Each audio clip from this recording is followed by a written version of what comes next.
guys, well, videos, we're back in Torrevieja, Costa Blanca, and today we're going to be telling you the real reason, the shocking truth really, why a lot of expats regret moving to Spain. A lot of them rushed here because of the property prices are so cheap, and the beautiful weather. Of course, it's 27 degrees. It's only going to get hotter from now on. So the blue sky, cheap properties and cheap alcohol.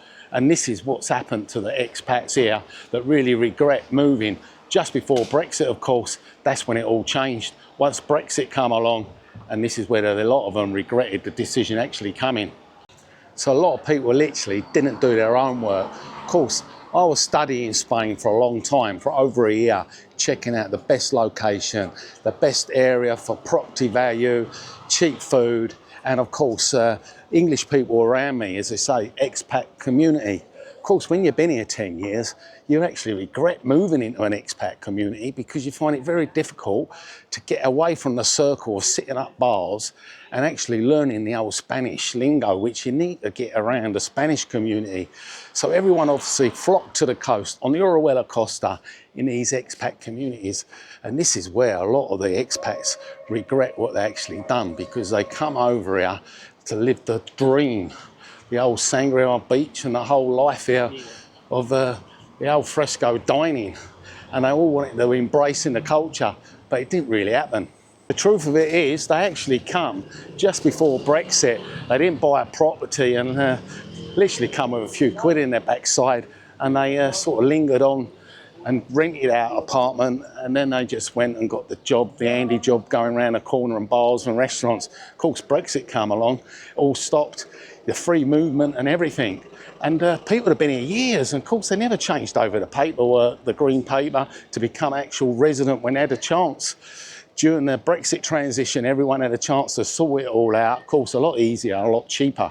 Instead of that, a lot of them just chose to sit at the bars. So now what's happening is their money's drying out. They've got hardly any money. They can't get a job, even a cash job nowadays, because the police do go around a lot of these bars and restaurants, businesses, and they are checking on even the fruit pickers at any kind of job. They're doing checks. Of course, the employer gets done as well as you, and of course you get deported and you won't be allowed back in the country. What's happened now, of course, life's a lot more difficult, because if you haven't bothered changing over the paper and you're not a proper resident here, in the old days you can just pop up the old hospital and tell them you're over here and on a holiday or whatever, and you get the health card. Now all proper checks, passports, everything's checked out properly. So yeah, even if you want your health care and you can't afford the private health care, I mean, for America it's probably cheap, but for the average Brit that's not used to paying for private health care, in Spain, you're going to have to fork out just over €1,000 per person just to have health cover, and you're going to need it when you're in this country. But a lot of them have to nip back to this, where the big problem comes, because if they're under the radar, they ain't going to be able to get back, because they're going to see on the passport, and of course with all this new system coming in, the TIEs and everything, they can check all that. So they're going to have to pay out for a private doctor. So life's got a little bit difficult if you're still under the radar and you're in Spain. And of course, a lot of the pensions have been here for years, and it's all come a bit difficult because you've got to change your license over now, and you've got to have a Spanish license. You've got to do a little test to get qualified. And you could have done all that in the transition. But if you never bothered, then now it's very difficult. You've got to do a proper driving test. So life in Spain, listen, it can be rosy, it is nice if you do your own work and do your search like us. We searched the area, we found out exactly where we want, found the perfect house, got the proper solicitor, of course, that done the checks. So it did take about 8 hours later before we moved in, because it had debt on the property, but that's what a good solicitor checks. So we found the right location and we've done it all properly. But some people just want to get over here, live the dream, and then after a while they've gone, what have I done? They've got no property back home to go to, and as you say, their money is drying out. There's a big thing as well. Men do love it here, don't get me wrong, it's great. This lovely weather, chilling out at bars and everything, even though they're not embracing in the culture. But the women is the problem, because it's a big, big commitment. You don't realise until you've actually gone and you moved here that the wife is going to be missing the grandchildren, and it don't matter who you talk to, they all regret coming because they're going to miss the grandchildren. If the grandchildren come and live in Spain, they haven't got a problem. So that is the biggest problem. So yeah, when we made the decision, of course, I knew this is going to be happening. So we made sure that we got the place right in between airports that got cheap air cost flights, so the low airlines like EasyJet and Ryanair.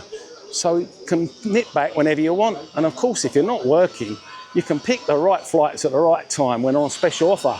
That's all well and good if you're a resident. It's not a problem. Being a resident, you can do that. But the problem is, if you're not a resident and you ain't sorted it all out, you can't nip back and see the grandchildren, because if you do, you won't get back in. But yeah, there are lots of reasons why the expats do regret things, because they see these programs, places in the sun, beautiful weather, and it's not for everyone. You've actually got to make sure you've got enough money to live. You're not going to get bored. But of course, if you're sitting at bars every day and you're not going further than your urbanisation, you're not going to see the real Spain. Because when you actually see the real Spain and come and chill out and have a little bit of tapas, rather sit at these bars all day long and visit little towns and all the historical places in Spain. And of course, the property prices, as you know, are shooting up, and problems all the time with taxes and making it more difficult for non-EU. So it's all about when you buy the property as well, whether you bought at the right time. And it all comes to getting the right exchange rate as well. So if you don't change up the money at the right time, of course, the place is going to come a little bit more expensive. And some people look at a property in Spain and go, wow, that's cheap, and then jump in the first house. Listen, all property is cheap in Spain. And I'll tell you what, if you move away from the coast and go down the road half hour, it's even cheaper. It's like 25% cheaper. So like I've mentioned in a lot of my videos, apartments for like 25 grand, just half hour down the road in nice little proper Spanish towns. But a lot of the expats don't want that. They want to be around British people, lots of British bars. But if you want to embrace the culture, you've got to make sure you do your own work. Rather than just go, yeah, cheap house, we'll buy that and we'll nip over to Spain and that's it. All full of roses. No, you've got to do your own work. You've got to make sure everything's in place before you make that big move. Otherwise, you could be one of these expats that are actually regretting the move. And I ain't regretting my move because I absolutely love it here. As you know, you've all seen my videos and you're subscribed. You see all the different places we go, and we show you everything, of course, even the latest news. And of course, like I mentioned, when it comes to exchange rates, we were fortunate enough to do the timing at the right time, and we managed to get 142. And of course, you can still get a good rate. You just got to keep an eye on it. It's not going to be that high for a while. But we do now monitor the situation, and now we've signed up with Currency Direct, as you all know, the sponsors, which is a link below. And when we go to back to England and vice versa, we just go onto the Currency Direct app and we just change the currency when it's the right rate. And of course, if you're buying property, Currency Direct's the one, because they're not charging commission and you're getting a good rate. So if you haven't signed up, I know a lot of you already have made their inquiries, just check on the link and you can. So moving to Spain can be really beautiful and gorgeous, and it can be really bad. So you've got to make sure what you want when you get here, what you're going to do.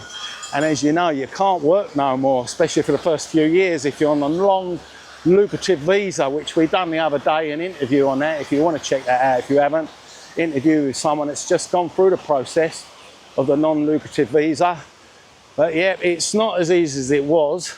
And I think that is why a lot of expats are regretting the timing they actually come here, and regretting the decisions they've done. They're regretting they didn't get their Brexit sorted out, the old residency, when they had a chance.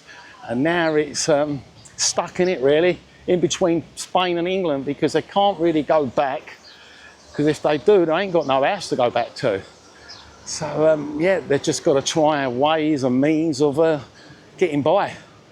And as you know, I'm in Torrevieja most days, and straight ahead there you can see the project, and that is going to be beautiful. It's supposed to be opening in July, of course, Manuana in Spain, so it's going to be a while. But there are loads of bars, restaurants, cinemas, all sorts going on over there. So I can't wait to film that. But we're taking a walk round by the beach, and you're going to see the beach here in the morning, 11 o'clock in Spain, and it's absolutely buzzing. And this is what we come to the beaches, go to the towns. You can't do it in England. You ain't got the weather all year round. We've got it here, 300 days of this sunshine, mild winters, 15 degrees in the winter months, between like December to like February. So yeah, we do get good climate here in Spain, so we can do all this exercise, walking around, visiting. You can't do that in the UK. Of course, a lot of the expats don't. They just walk up to the bar, play the bingo, karaoke, quizzes, play your cards right, all that kind of stuff, and they don't leave the community, so they're not seeing a real Spain. Maybe if they actually went outside the box, they get to see the real part of Spain, the culture. It's not all about Benidorm, sitting in bars and getting drunk. No, come here and live the dream and do the homework properly, and you won't regret it. And of course, since Brexit as well, a lot of the pensioners got screwed over. The exchange rate went right down, it went pence. So that's what's happened as well. Of course, a lot of people are now having to use currencies to change up their money just to get a better rate, just so they got a few more quid more than what they had, where they used to go through the banks and use the bank rate and get ripped off. They've actually swapped over from this other currency company. I'm not going to mention the currency company they've swapped over, but a lot of them have just swapped over now, and we've had a lot of people that have joined in the referral link below. They've joined and actually signed up a currency direct for that one reason. They're getting more money now when they change up than was before with the other companies and the bank rates. And all they do, they hold the money in their wallet on the currency account, and then when the rate's good, they just flip it over straight away in seconds. That is another good thing about having this currency direct in your wallet, and you can flip it over and get the card and do what you want. So yeah, Brexit's changed a lot of things here in Spain for a lot of things you want to do. New people that are coming to make the move, they understand the new rules, the visas, the working visa you can get, the digital nomad, and of course the non-lucrative if you've got loads of money or passive income. There's lots of other options. As you know before, free movement, come and go when you like, do what you want, work here, it's not a problem. We were in the EU, things have changed, and yeah, a lot of expats are not happy the way things have changed. But for the people who have actually done it properly and signed up and become a resident, it's not that much of a problem. But you have to do your own work. You've got to know when you're buying your property, you know, where you want to be. You've got to not rush into it. Really, the best advice I'll give to people is actually take your time when you actually make that big move, even if you rent for a little while, unless you know the area where you want to go, is just to check everything out properly. Because when you come here, it's all rosy-dozy, isn't it, eh? At the bar, holiday mode, but you're not coming here to sit at bars, you're coming here to embrace the culture, outside living. You can go out every day, the weather's good, you can go walk along these beaches, you can do gym exercise in the beaches if you want. But yeah, cycling, you can join pentanka clubs, you can do paddle, which is very popular here in Spain, the old paddle, similar to tennis. So yeah, a lot of things, and of course you will get bored if you don't leave your urbanisation and you're sitting at bars every day. You need to get out, get healthy and move about. People say, when is the best time to actually move to Spain? I've got to wait till the grandchildren grow up. I've got to wait till I've paid the mortgage off. You know, all these excuses. I can't retire yet until I, you know, actually get my pension and all that kind of malarkey. There's never really a right time. Personally, I think the quicker the better, and get some of this sunshine in you and some of this healthy eating and enjoy life, because life's too short.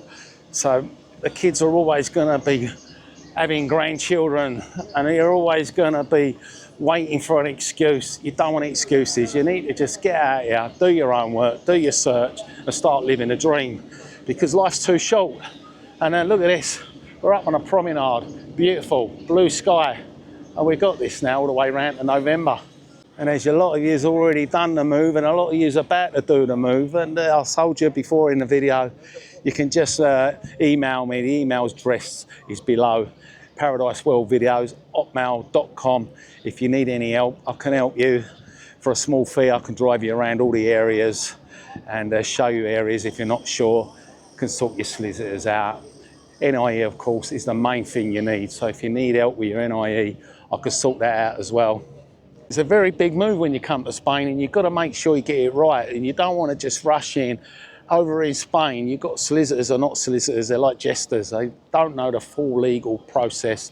You need proper Spanish lawyer, And we've got the proper Spanish lawyer that's got the proper card, the registration, pays into the system every month, gets the updated, the BOE here in Spain, all the latest laws, and everything's done proper so you don't have any comebacks. The pool's legal, the house is legal, everything's registered, no debt, everything. So yeah, lovely, isn't it, eh? 27 degrees. And you sit at one of these bars and you've got a bit of noise going on. Because at the moment they're doing a lot of work up here. They're putting all these benches here and new lights. And it looks like they're putting in some railings there. They're further along the beach. We've got all the places for the new scooters to hook up on. So you're making that move to Spain. You can come here on any budget you like. Literally half hour down the road, you can be in a little Spanish village that will have bars and restaurants and everything. And you can get an apartment as little as 20,000, 25,000. But then if you want a house, you can get a new build, brand new build in these little towns now. And for 250,000. Of course, when you start coming up along the coast, anywhere along the coast, you're going to be paying a premium and they're going to be a lot dearer. Your new houses are going to be a lot dearer than what they are just down the road there. So for a half-hour drive, you're going to save a lot of money. A lot of homework has to be done when you make the move as well. You want to make sure everything, you tick all the boxes. Do you want a house in the sun? Of course you do. If you're living in Spain, you definitely want south facing. And the summer months, you're not going to really be in the house, you're going to be outside. But of course, at the night times, in the winter and the daytimes, if you're on the wrong side, your house is going to be like a fridge. And if you're coming here as a holiday home, it doesn't really matter where your house is, do you? Really. You might want one on the cold side because you want to cool down because it's summer. But yeah, buying in Spain, you've got to do a lot of research. And if you're going to be going back visiting the kids every now and then, you want a taste of your own country, you just want to make sure you're going to be near an airport and be able to get them cheap flights. So it ain't going to come too expensive. And just here on the Costa Blanca, this is the most popular place where they all come from north of Spain, all come here. They've all got their second homes. Anywhere along the Costa Blanca, all the way up to Mar Menor, beautiful place, La Manga. Yeah, get some nice properties here. So living a dream in Spain is possible. It's not all doom and gloom. As long as you know exactly what you're going for, your budget, and you've got a little hobby to do, you ain't got any worries whatsoever. But if you're thinking of coming here and not going through the system properly and you want to duck and dive, it ain't going to work for you because it's just too much paperwork nowadays. You've got to go through it absolutely correct, banging, shawady-waddy. You can't start cutting corners. You come and live the dream, you've got to go by the Spanish rules. And that means you've got to change over your driving licence and you've got to get your proper medical care and you've got to do everything legit. I think that is the big problem because a lot of these expats don't like doing it all legit because they've come here before Brexit and they basically think everything's just going to be rolling exactly the same. But it's not, it's all changed now. A lot's changed since Brexit. But the weather ain't. The weather's still great. Even if you don't drive in Spain, the transport's so good here and it's so cheap, you can get about without any problems whatsoever. And if you're along the Costa Blanca, a lot of these places along here do a lot of coach trips where you can go and visit all these little towns and even take you to the fiestas. And the fiestas are happening all year round. Nearly every other week there's some kind of fiesta. So yeah, it's can be really, really nice. If you come here and you want to live the dream, you can. Just like most people are doing now. Well, PC plobs have just turned up and the looky ain't noticed them, but I don't think we're going to see any problem here anyway. This is it, anyway. They don't want them selling along here. And literally the coppers have just looked over, turned their back, and they're probably going to walk the other direction. That tells you one thing. It just ain't right, is it? You get charged for buying off the looky, but they're all right to sell because they've come out, looked at them, and then they've changed direction. Ain't no panic going on either. Yeah, you couldn't make it up, could you? Even walking past them with their big sunglasses and literally chilling out, don't care. But as you know, you get caught as a tourist which is illegal. Yeah, you can get fined all the way up to €200. So yeah, back to living a dream. And this is a dream, innit, eh? This is absolutely beautiful. This is what we call paradise. Paradise World Videos on the Costa Blanca. So yeah, if you want to come and live the dream on the Costa Blanca and buy a property, it's not hard if you want to do it properly. Come and live the dream on the Costa Blanca. So yeah, I hope you found this video helpful today. And yeah, listen, it's not all doom and gloom. You can do it. There are so many visas. And I can arrange all that, like I said. And if you found a video helpful today, you can buy me a coffee, or you can join the channel and support Paradise World Videos like a lot of my members already done. And also a big thank you for Roger and John from Kansas, who's done me some super thanks. Really appreciate the support. Don't forget to check out that link below in the old comment cell for Currency Direct. I know a lot of the channel members already been in and registered. And like I say, if you're on a pension, it's pretty good as well. You get the best rate and you'll have more money. It's hasta luego from Torrevieja, Playa de Cura Beach. And don't forget to check out the next video up there, more about Paradise World Videos.